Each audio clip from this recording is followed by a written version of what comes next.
നമ്മുടെ MT ഇന്നലെ രാത്രി വിട്ടുപിരിഞ്ഞു. ഇനിയുള്ള MTയുടെ സിനിമകൾ നടക്കുമോ? ആരാണ് അനുവാദം കൊടുക്കേണ്ടത്? ഇതൊക്കെയാണ് ഇന്നത്തെ വീഡിയോയിൽ പറയുന്നത്. ഫിലിമി പ്ലസിലേക്ക് എല്ലാവർക്കും സ്വാഗതം.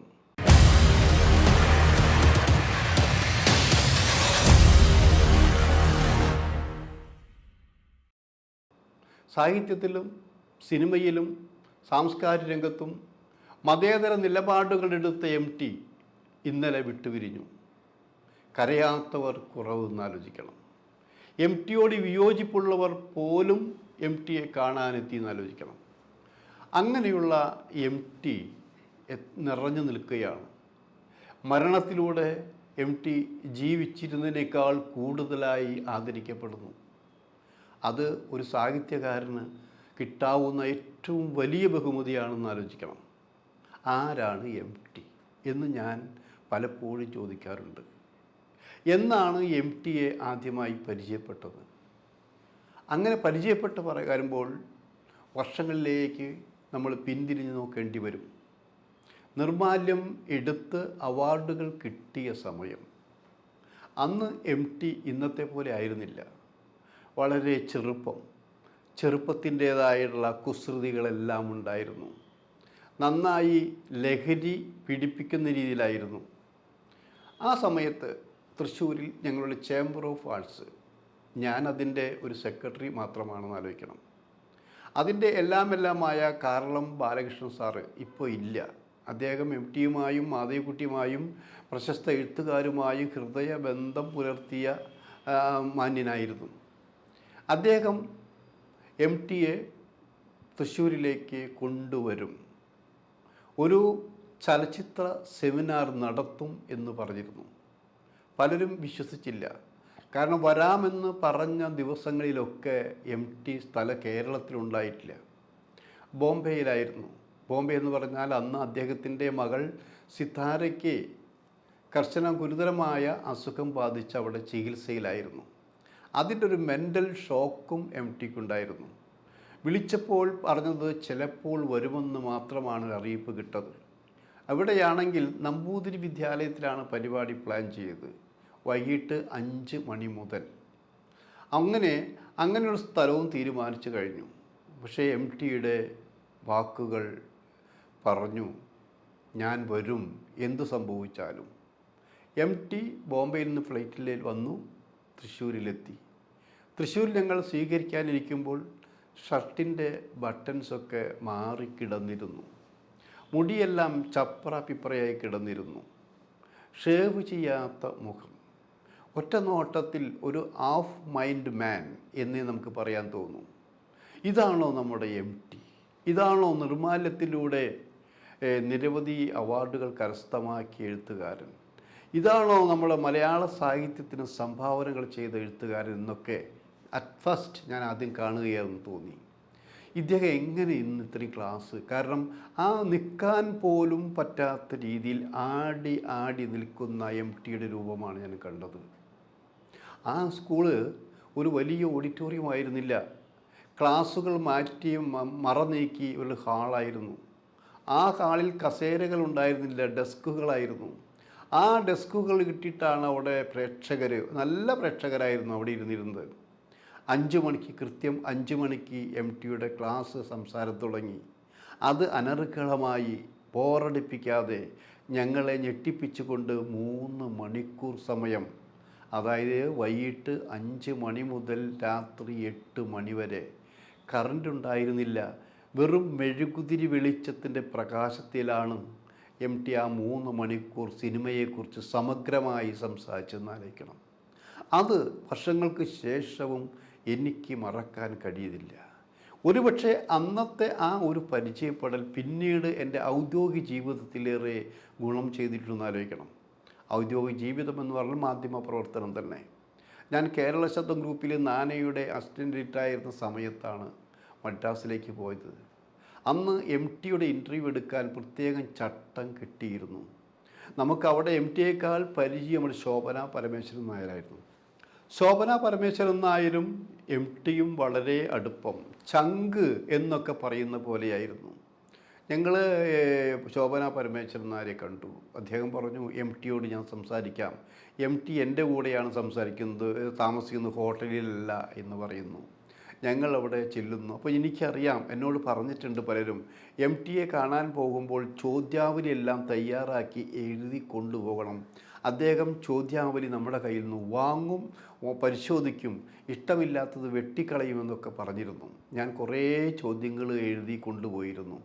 അവിടെ എം ടിയെ കണ്ടു, ബനിയൻ മാത്രമിട്ട്, അതായത് വേറെ ഒരു ഇതൊന്നും മേക്കപ്പ് ഇല്ല, മുറി വീടി വലിച്ച് ഇങ്ങനെ ഇങ്ങനെ ഇരിക്കുന്ന എം ടി, ഒരു ചാരുകസേലിരിക്കുന്ന എം ടിയാണ്. മുന്നിൽ എന്തൊക്കെയോ എഴുതാനുള്ള കടലാസുകളുണ്ട്. അപ്പോൾ ഞങ്ങൾ പരമോൺ എന്ന് വിളിക്കുന്ന പരമേശ്വരൻ നായർ ശോഭന പരിചയപ്പെടുത്തി. അപ്പോൾ ഞാൻ പറഞ്ഞു, ഞാൻ സാറിനെ, എം ടി സാറിനെ വർഷങ്ങൾക്ക് മുമ്പേ ആ സംഭവം ഓർമ്മപ്പെടുത്തിയപ്പോൾ അദ്ദേഹം ഒരു പുഞ്ചിരിയായിരുന്നു. ഓ, ആ കാലഘട്ടം അന്ന് മഹാബോറായിരുന്നു അല്ലേ എന്നാണ് ചോദിച്ചത്. അത് കഴിഞ്ഞ് ഞാൻ ഇന്ന സ്ഥാപനം പറഞ്ഞു, ഇൻ്റർവ്യൂവിൻ്റെ കാര്യം പറഞ്ഞു. അപ്പോൾ പറഞ്ഞപ്പോൾ, കാരണം കുങ്കുമം ഗ്രൂപ്പിന് അദ്ദേഹത്തെ മറക്കാൻ പറ്റില്ല. അദ്ദേഹത്തിൻ്റെ നോവലുകൾ കുങ്കുമത്തിൽ പ്രസിദ്ധീകരിച്ചിട്ടുള്ളതെന്ന് ആലോചിക്കണം. അത് കഴിഞ്ഞ് ചോദ്യം കൊണ്ടുവന്നിട്ടുണ്ടോ എന്നാണ് ചോദിച്ചത്. ഞാൻ കൊണ്ടുവന്ന ചോദ്യാവലി എടുത്തു വെച്ചു. ആ ചോദ്യാവലിയുടെ അദ്ദേഹം കണ്ണോടിച്ചുകൊണ്ട് ചില ചോദ്യങ്ങൾ വെട്ടിക്കളഞ്ഞു. ബാക്കി പറഞ്ഞു, ഒരു കാര്യം ചെയ്യൂ, നാളെ വൈകിട്ട് വരൂ, ഞാൻ ഉത്തരങ്ങളെല്ലാം ശരിയാക്കി വയ്ക്കാം. അതെനിക്കൊരു പുതിയ അറിവായിരുന്നു. ഞാൻ വിചാരിച്ചത് ഈ ചോദ്യങ്ങളിൽ ഓരോന്നോരോന്നായി ചോദിച്ച് അപ്പോൾ തന്നെ അദ്ദേഹത്തിൻ്റെ മറുപടി നമുക്ക് ടേപ്പിൽ രേഖപ്പെടുത്താമെന്നാണ് വിചാരിച്ചിരുന്നത്. അതല്ല എന്ന് മനസ്സിലാക്കിയപ്പോൾ ഞാൻ ശോഭന പരമേശ്വരൻ നായർ നോക്കി. എൻ്റെ ചോദ്യം മനസ്സിലാക്കിയിട്ടായിരിക്കണമെന്ന് ശോഭന പരമേശ്വരൻ നായർ പറഞ്ഞു, വാസു, ചോദ്യങ്ങൾക്ക് ഉത്തരം എഴുതി വയ്ക്കും, നാളെ വരൂ എന്നുള്ളതാണ്. പിറ്റേ ദിവസം പറഞ്ഞ സമയത്ത് തന്നെ ഞങ്ങൾ ചെന്നു. അദ്ദേഹം ഒരു 5-8 പേജ് നിറയെ ഈ ചോദ്യങ്ങൾക്ക് കൃത്യമായ ഉത്തരം എഴുതി വച്ചിരുന്നു. അതാണ് ഈ എം ടിയുടെ ഇൻ്റർവ്യൂ സ്റ്റൈല് എന്ന് എനിക്ക് മനസ്സിലാക്കാൻ കഴിഞ്ഞു. പക്ഷേ ഞങ്ങളെ സംബന്ധിച്ച്, നാനാ പ്രസിദ്ധീകരണത്തെ സംബന്ധിച്ച് എം ടിയുടെ ഇൻ്റർവ്യൂ വിലപ്പെട്ടതായിരുന്നു ആലോചിക്കണം. കാരണം സാഹിത്യത്തിൽ കെങ്കേമൻ, സിനിമയിലും കെങ്കേമനായി വന്നുകൊണ്ടിരിക്കുന്നു. അങ്ങനെയുള്ള ഒരാളുടെ ഇൻ്റർവ്യൂ ഈ നാന പോലുള്ള പ്രസിദ്ധീകരണത്തിൽ, സിനിമാ പ്രസിദ്ധീകരണം അടിച്ചടിച്ച് വരിക എന്നുള്ളത് ചെറിയ കാര്യമായിരുന്നില്ല. അതങ്ങനെ അതൊരു ബന്ധം തുടരുകയായിരുന്നു ആലോചിക്കണം. പിന്നീട് ഞങ്ങളെക്കുറിച്ച് അടുപ്പമെന്ന് പറയാവുന്നതല്ല, അടുപ്പമോ എന്ന് പറയാവുന്ന ബന്ധങ്ങളൊന്നും ഞങ്ങൾ തമ്മിലുണ്ടായിട്ടില്ല. ഒന്നാമത് എം ടിയുമായി കൂടുതൽ അങ്ങനെ അടുക്കാൻ പറ്റില്ല. ചോദ്യങ്ങൾക്കൊന്നും വ്യക്തമായ മറുപടി നമുക്ക് കിട്ടണം. ഒരു തരം ഭയം, ഉൾഭയം എനിക്ക് എം ടിയോടുണ്ടായിരുന്നു. പക്ഷേ ഹരിഹരനായിട്ടാണ് എൻ്റെ കൂടുതൽ അടുപ്പം. ഹരിഹരനും എം ടിയും കൂടി സിനിമ ചെയ്യാൻ തുടങ്ങിയ നാൾ മുതൽ ഈ അടുപ്പം വർദ്ധിച്ചു. അപ്പോൾ പഞ്ചാഗ്നിയുടെ സമയമാണെന്ന് ആലോചിക്കണം. അപ്പോൾ എനിക്കൊരാഗ്രഹം തോന്നി, എന്തുകൊണ്ട് ഈ പ്രശസ്തനായ എഴുത്തുകാരൻ്റെ തിരക്കഥ, പഞ്ചാഗ്നി തിരക്കഥ ഞങ്ങൾ നാനയിൽ ഖണ്ഡശ പ്രസിദ്ധീകരിച്ചു കൂടാ എന്നുള്ളത്. അത് തിരക്കഥ കലാരൂപമായി, സാഹിത്യരൂപമായി അംഗീകരിച്ചില്ലെങ്കിൽ പോലും എം ടിയും പത്മരാജനും എഴുതുന്നതെല്ലാം സാഹിത്യരൂപം തന്നെ എന്നുള്ള വിശ്വാസക്കാരനാണ് ഞാൻ.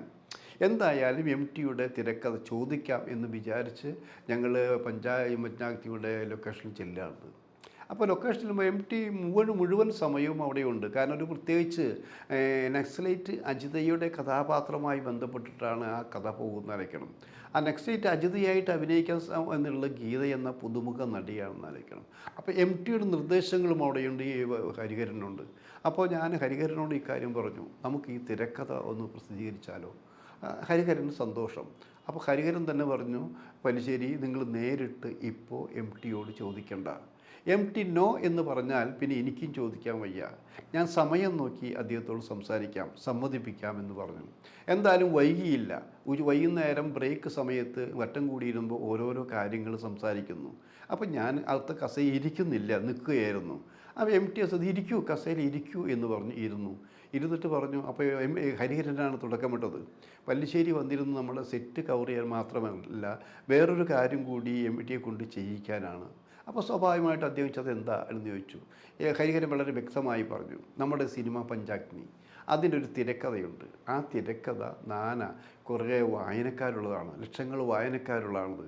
അതിൽ ഖണ്ഡശ പ്രസിദ്ധീകരിക്കാൻ കൊടുത്താൽ നമുക്കും ഗുണകരമായിരിക്കും, അവർക്കും അത് സഹായമായിരിക്കും. നോ എന്ന് പറഞ്ഞില്ല. ഈ കുറച്ച് സമയം എന്തോ ആലോചിച്ചിരുന്നു. ഈ ആലോചനയ്ക്കിടയിലും അദ്ദേഹത്തിൻ്റെ ചുണ്ടിൽ എരിഞ്ഞിരുന്ന മുറി ബീഡികൾ ഉണ്ടായിരുന്നാലേക്കണം. അത് ഒന്ന് രണ്ടെണ്ണം കഴിഞ്ഞു. അപ്പോൾ തിരിച്ച് ചോദിച്ചു, ഹരൻ, അത് തിരക്കഥ കൊടുത്താൽ അതിന് ഗുണമുണ്ടാകുമോ? മാത്രമല്ല, തിരക്കഥ നമുക്ക് ഈ രീതിയിൽ ഇപ്പോൾ ഷൂട്ട് ചെയ്യുന്ന രീതിയിലും കൊടുക്കാൻ വയ്യില്ല, അതിനൊരു സാഹിത്യ രൂപമാക്കി മാറ്റി എഴുതേണ്ടി വരും. അപ്പോൾ ഹരൻ പറഞ്ഞു, എന്നാലും നമുക്ക് നഷ്ടമാവില്ല. കാരണം അവർ കൊടുക്കുന്ന ഫ്രീ പബ്ലിസിറ്റി എന്ന് പറഞ്ഞാൽ നാണയുടെ ബാക്ക് പേജ് തന്നെ കൊടുക്കുമ്പോൾ അതിന് അവർ അന്ന് മേടിച്ചിരുന്നത് 50,000 രൂപയാണെന്ന് ആലോചിക്കണം. ആ 50,000 രൂപയുടെ പരസ്യം നമുക്ക് നിരന്തരമായി കിട്ടുന്നു. പിന്നെ ടിയുടെ രചന വായിക്കാൻ ആൾക്കാരും ഉണ്ടായിരിക്കും. അത് സിനിമയ്ക്ക് ഗുണം ചെയ്യുമെന്ന് വിചാരിക്കുന്നു. ഒരു എതിർപ്പും കൂടാതെ അന്ന് ടി പറഞ്ഞത് തരാം, പക്ഷേ 2 ആഴ്ച നിൽക്കണം. കാരണം ഇതൊന്ന് മാറ്റി ഒരു സാഹിത്യ രൂപത്തിലേക്ക് എഴുതിയിട്ട് വേണം. അങ്ങനെയാണ് ഞങ്ങൾ വളരെ അഭിമാനത്തോടെ പഞ്ചാഗ്നി എന്ന സിനിമയുടെ തിരക്കഥ നാനയിൽ പ്രസിദ്ധീകരിച്ചത്. ഇതൊക്കെ ഓർമ്മയിലുണ്ട്. പക്ഷേ എനിക്ക് പിന്നീട് ഈ സാഹിത്യത്തിലായാലും സിനിമയിലായാലും പ്രശ്നങ്ങൾ കുറേ ഗുരുതരമായ അല്ലെങ്കിൽ ഞെട്ടിപ്പിക്കുന്ന സംഭവങ്ങൾ ഉണ്ടാക്കി ടിയെ ഞാൻ ഇപ്പോഴും സാഹിത്യം വിട്ടും ഒരേപോലെ ബഹുമാനിക്കുന്നത് മലയാള സിനിമയിൽ വഴിത്തിരിവുണ്ടാക്കിയതുകൊണ്ടാണത്. വേറൊന്നും കൊണ്ടല്ല. 2 കഥാപാത്രങ്ങളുടെ 2 സിനിമയിലാണ് ഇപ്പോഴും എന്നെ അത്ഭുതപ്പെടുത്തിയിരിക്കുന്നത്. അതിലൊന്ന് ഒരു വടക്കൻ വീരഗാഥയിലെ ചന്തു തന്നെയാണ്. ഞാനടക്കമുള്ള തലമുറ കേട്ട് വളർന്നത് ചന്തു ഒരു ചതിയൻ ചന്തുവാണെന്നാണ്.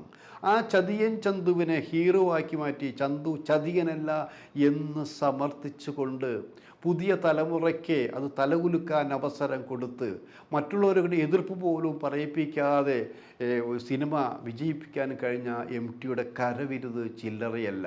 വേറെ ആരെങ്കിലും ആയിരുന്നു അത് എഴുതിയതെങ്കിൽ ഇവിടെ പ്രശ്നങ്ങളുണ്ടാകുമായിരുന്നു ആലോചിക്കണം. അതേപോലെ തന്നെയാണ് നമുക്ക് ഭീമൻ എന്നുള്ള കഥാപാത്രം ആലോചിക്കണം. ഭീമൻ എന്നുള്ള 2-ാം ഊഴം എന്നുള്ളൊരു നോവൽ വായിച്ചവർ ചുരുക്കമായിരിക്കും. അത് വാരികയിൽ പ്രസിദ്ധീകരിച്ച ഘട്ടത്തിൽ തന്നെ അതിന് വായനക്കാർ നിരവധി ഉണ്ടായിരുന്നു. അതിലും നമ്മൾ ആലോചിക്കേണ്ടത് ഭീമനേക്കാൾ പ്രാധാന്യം കൊടുത്തിരുന്നത് അർജുനായിരുന്നു. ഭീമനെ അത്രയും കൊണ്ട് പ്രശസ്തനാക്കിയിരുന്നില്ല. ആ ഭീമനെയാണ് ശക്തനായ ഒരു ഭീമനാക്കി 2-ാം ഊഴത്തിലൂടെ മാറ്റിയത്. അത് സിനിമയാക്കാൻ തന്നെ വെച്ചു. സിനിമയാക്കാൻ ഇവിടെ ആദ്യം വന്നത് ആരാണ് വന്നുകൂടെ വന്നിട്ട് അതിൽ ബഹുഭാഷകളിലായതിന് 1000 കോടി രൂപ ബഡ്ജറ്റിലാണ് 2-ാം ഊഴം സിനിമയാക്കാൻ തീരുമാനിച്ചത്. പക്ഷേ അതിൻ്റെ അഡ്വാൻസ് പറ്റി അതിൻ്റെ എഴുത്ത് പൂർത്തിയാക്കി എന്നുണ്ടെങ്കിൽ പിന്നീട് ആ പ്രോജക്റ്റ് നടക്കുകയുണ്ടായില്ല. ഇനി ആര് ചെയ്യും? ഹരിഹരന് ആ പ്രോജക്റ്റിനോട് താല്പര്യമുണ്ടായിരുന്നു. പക്ഷേ മോഹൻലാലാണ് അതിനെ ആപ്റ്റായിട്ടുള്ള നടൻ എന്ന രീതിയിൽ ഉണ്ടായി. അതിനുവേണ്ടി ഭീമൻ്റെ റോള് അഭിനയിക്കാൻ വേണ്ടി മോഹൻലാൽ കുറേയേറെ മെനക്കെട്ടു. അന്തിമ തീരുമാനം വന്നിരുന്നത് മോഹൻലാൽ തന്നെയായിരിക്കും ഭീമൻ. ആ രീതിയിൽ ഞങ്ങളും പബ്ലിസിറ്റി കൊടുത്തു. അപ്പോൾ അതിന് ഹരിഹരൻ അല്ലെങ്കിൽ പ്രിയദർശനായിരിക്കും അത് ചെയ്യുക എന്നും പറഞ്ഞു കേട്ടു. അതിൻ്റെ വർക്കുകൾ എവിടം വരെ എത്തി എന്നെനിക്ക് അറിയില്ല.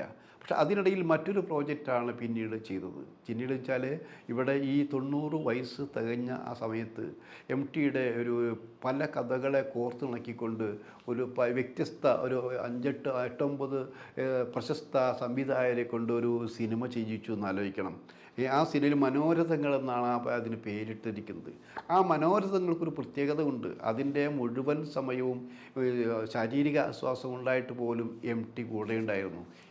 കൂടെയുണ്ടായിരുന്നു. മറ്റൊരു പ്രത്യേകത ഉണ്ടായിരുന്നു. ടിയുടെ മകൾ പ്രശസ്ത നർത്തകി അശ്വതി നായരും അച്ഛൻ്റെ ഒരു കഥ ആ സംവിധാനം ചെയ്തു എന്നുള്ളതാണ്. ഭാവിയിലെ വനിതാ സംവിധായകരുടെ ലിസ്റ്റിലേക്ക് തൻ്റെ മകൾ കടന്നുകൂടും, അങ്ങനെ കടന്നുകൂടണം ഒരാഗ്രഹവും ടിക്കുണ്ടായിരുന്നു. അങ്ങനെ ഒരു സിനിമയുടെ ശൃംഖലയാണ് അവസാനമായി ചെയ്തതെന്ന് ആലോചിക്കണം. അത് കണ്ടവരുണ്ട്, ആസ്വദിച്ചവരുണ്ട്. പക്ഷേ ഇപ്പോഴും നമ്മുടെ ഈ ഭീമൻ്റെ കഥ സിനിമയാക്കാൻ തന്നെ പോകുന്നു. മറ്റു പലതും ഭീമൻ്റെ അത് സിനിമയാക്കാൻ പോകുന്നു. അതിനിടയിലാണ് ടി നമ്മളെ വിട്ടുവീഴുന്നത്. ഇപ്പോൾ സിനിമാ ലോകത്ത് ചോദിക്കുന്നൊരു ചോദ്യമുണ്ട്. ഇത്രയും വലിയ ക്യാൻവാസിലുള്ള ഭീമൻ എന്നുള്ള ആ സിനിമ ഇനി ആര് ചെയ്യും എന്നതിനേക്കാൾ ഉപരി ആ സിനിമയുടെ റൈറ്റ്സ് ടിയുടെ കയ്യിൽ തന്നെയാണെങ്കിലും അത് ആരാണ് അതിന് സമ്മതം തരേണ്ടത്? അദ്ദേഹത്തിൻ്റെ ഭാര്യയുണ്ട് സരസ്വതി, അദ്ദേഹത്തിൻ്റെ മകളുണ്ട് അശ്വതി. അപ്പോൾ ചോദിക്കും സിതാരയോ എന്നുള്ളത്. സിതാര അദ്ദേഹത്തിൻ്റെ മൂത്ത മകളാണ്. അവർ തീരുമാനിക്കട്ടെ ഈ സിനിമ അച്ഛൻ്റെ ആഗ്രഹം തന്നെയാണോ അത് സെല്ലുലോയിഡ് പോലെ കാണാനുള്ളത്. അങ്ങനെ ഭീമനെ ഒരു ചരിത്ര പുരുഷനാക്കിക്കൊണ്ട് അർജുനേക്കാൾ മീതെ നിർത്താൻ ആഗ്രഹിച്ച എം ടിയുടെ ഒരു ആഗ്രഹം ഭാര്യയും മക്കളും കൂടി സാധിക്കുമെന്നുള്ള വിശ്വാസം തന്നെയാണ് ഞങ്ങൾക്കുള്ളത്. എം ടിക്ക് കലാകേരളത്തിൻ്റെ സാഹിത്യ ലോകത്തിൻ്റെ ഞങ്ങളുടെ ഹൃദയം നിറഞ്ഞ ആദരാഞ്ജലികൾ.